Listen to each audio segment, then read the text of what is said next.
आदि के अभिमान में भरे हुए होते हैं और गुरु बना लेते हैं। ऐसे लोग कुछ दिनों के बाद गुरु की अवहेलना करते हैं, अवज्ञा करते हैं। ऐसे गुरु निंदकों को घोर नरक की प्राप्ति होती है। जो गुरु निंदक हैं, गुरु जी की निंदा करते हैं, गुरु जी की अवहेलना करते, सर्वनाश पक्का समझो। इससे ऐसे डरना चाहिए कि और हमें कहीं डर ही नहीं है, एकमात्र वैष्णव और गुरुदेव के चरणों का अपराध न बने, बस यही जीवन में कसौटी कस लो और जो गलती बनेगी सब क्षमा हो जाएगी। वैष्णव अपराध और गुरुद्रोह ये बहुत कठिन है।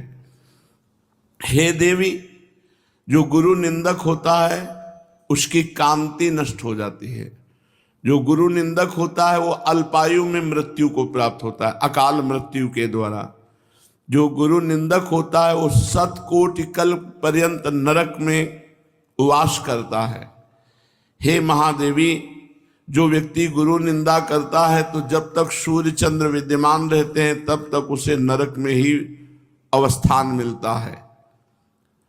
तो क्या महाराज जी ऐसे भी शिष्य होते हैं जो अपने गुरु की निंदा करते हैं?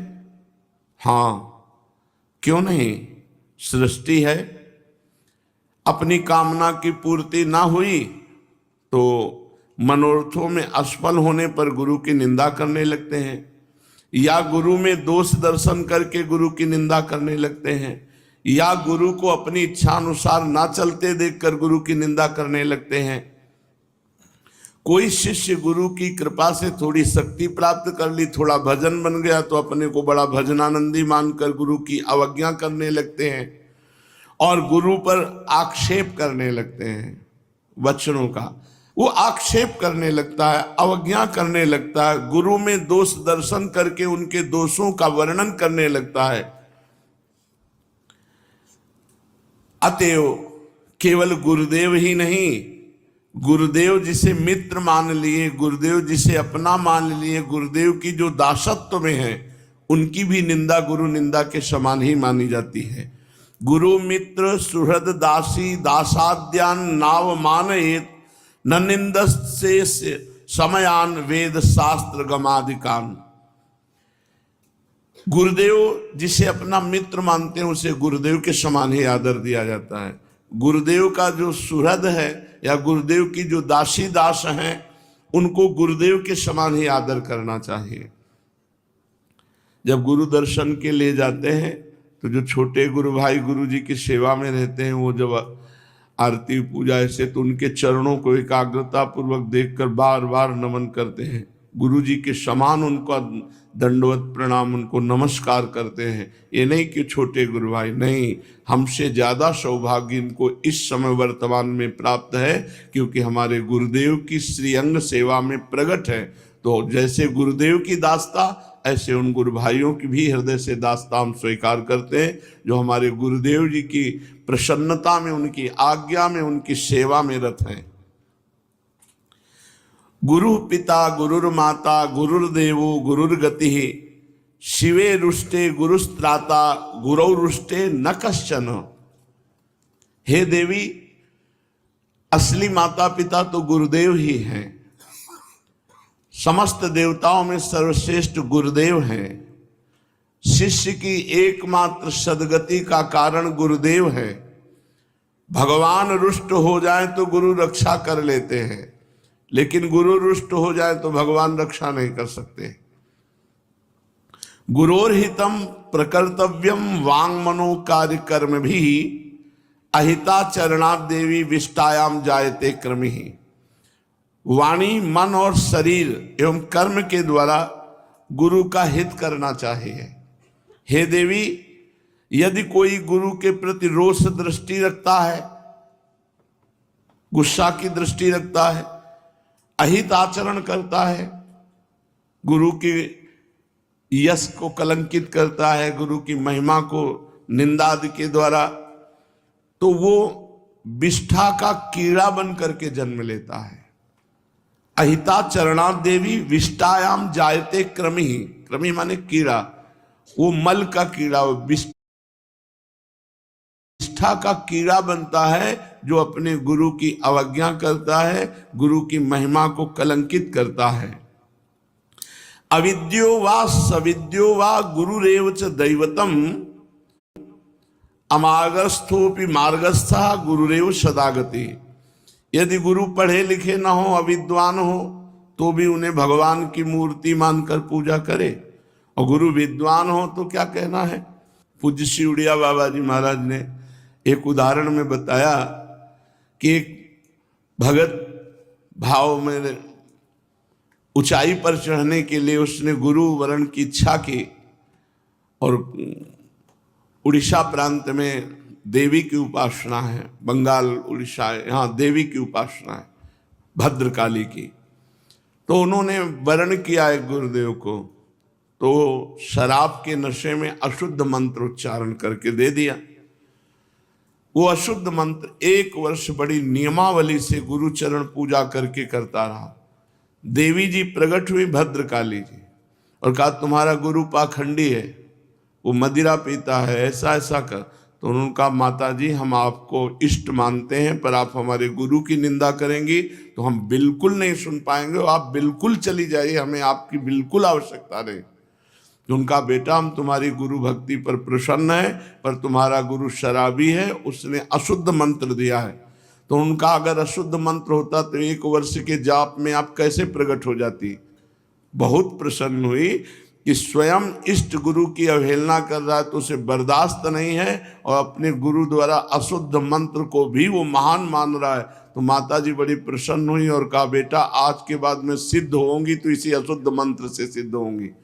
तो पूज्यपाद उड़िया बाबा ने कहा गुरु की निष्ठा इतनी परिपक्व होनी चाहिए कि इष्ट भी अवहेलना करे तो गुरु की निंदा या अवहेलना बर्दाश्त नहीं होनी चाहिए। जो गुरु की अवहेलना करता है, गुरु की अनादर वृत्ति रखता है, गुरु की महिमा में कलंक लगाता है, वो विष्ठा का कीड़ा बनता है। चाहे गुरु विद्वान हो या अविद्वान, अपने गुरु के प्रति कभी दोष दर्शन न करे। आयांतम अग्रतो गच्छेद गच्छन्तम तमनुव्रजेत आसने शयने वापि न तिष्ठत अग्रतो गुरु अनुज्ञां प्राप्य तिष्ठेत नैव सापमवाप्नुयात्। यदि गुरु सामने से आ रहे हैं, दिखाई दे रहे, तत्काल हाथ जोड़कर खड़े हो जाए। ये नहीं कि अरे तो अभी आए थे ना फिर दोबारा आए हैं तो क्या बैठे रहते, नहीं, सामने से जय बार आते दिखाई दे तय बार हाथ जोड़कर खड़े हो जाएं। गुरु यदि चल रहे हैं, आपको चलना है तो उनके पीछे पीछे चलो। गुरु की सैया, गुरु का आसन, गुरु की पादुका, गुरु का नहाया हुआ जल, ये लांघो नहीं, पैर से लांघो नहीं।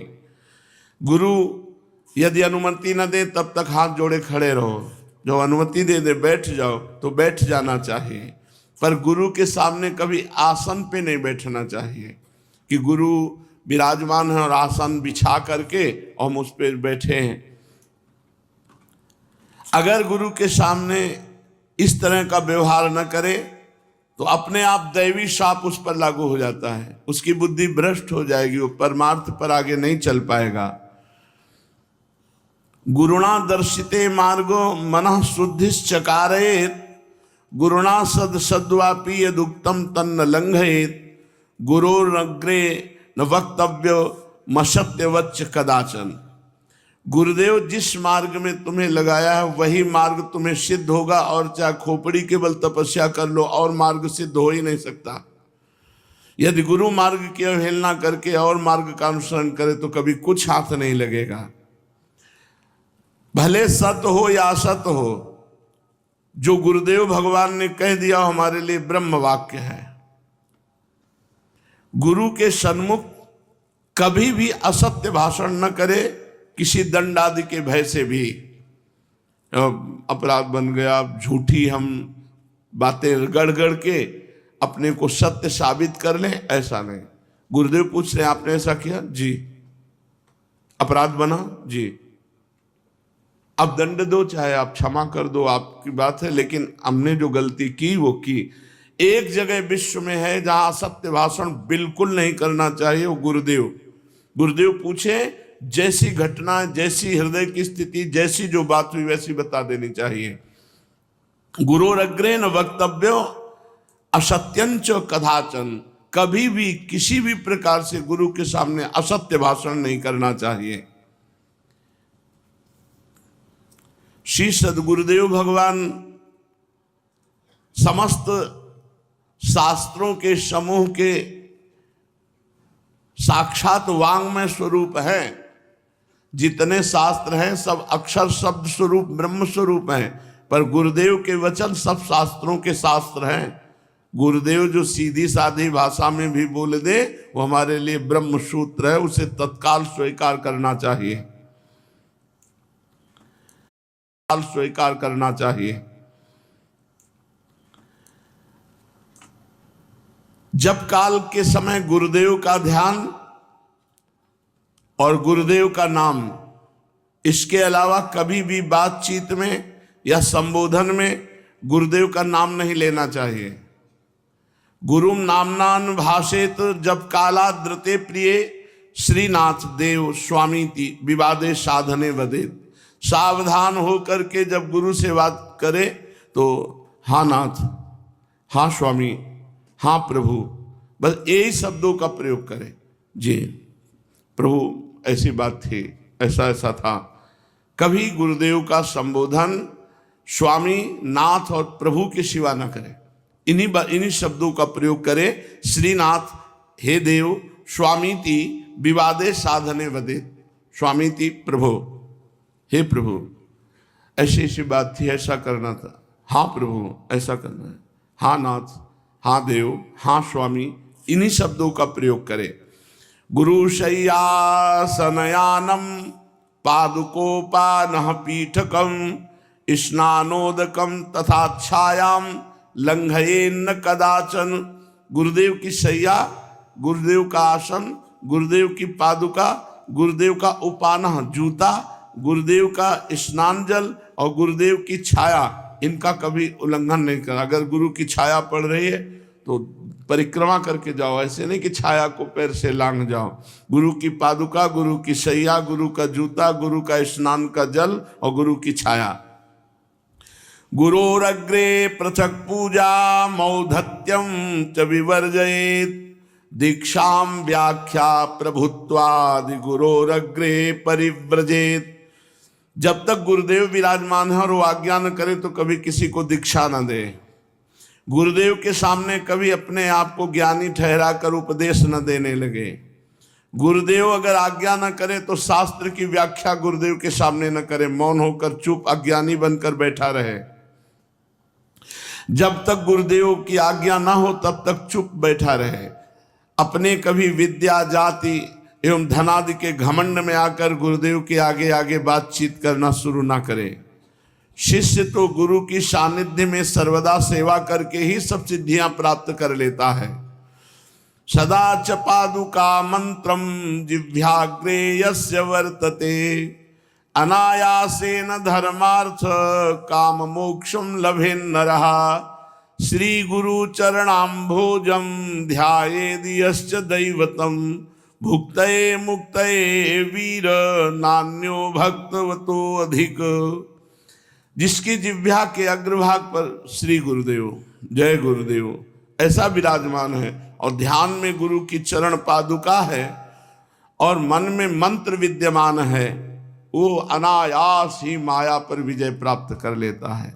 वो धर्म, अर्थ, काम, मोक्ष इन सब को प्राप्त कर लेता है। हे वीर, भुक्ति और मुक्ति के लिए किसी अन्य देवता की आराधना की जरूरत नहीं है। गुरुदेव के चरण कमलों का जो शिष्य सर्वदा ध्यान करता है उसे सब कुछ प्राप्त हो जाता है। गुरु भक्त्या च सकृत्वम मद भक्त्या सुकरो भवेत्। बड़ी विचित्र बात कह रहे हैं। यदि गुरु भक्ति का ठीक अनुसंधान करे तो शक्रो भवेत्। वो चाहे देवराजेंद्र बनना चाहे तो देवराजेंद्र बन जाएगा, ब्रह्मा बनना चाहे तो ब्रह्मा, कुछ न बनना चाहे तो मुक्त हो जाएगा।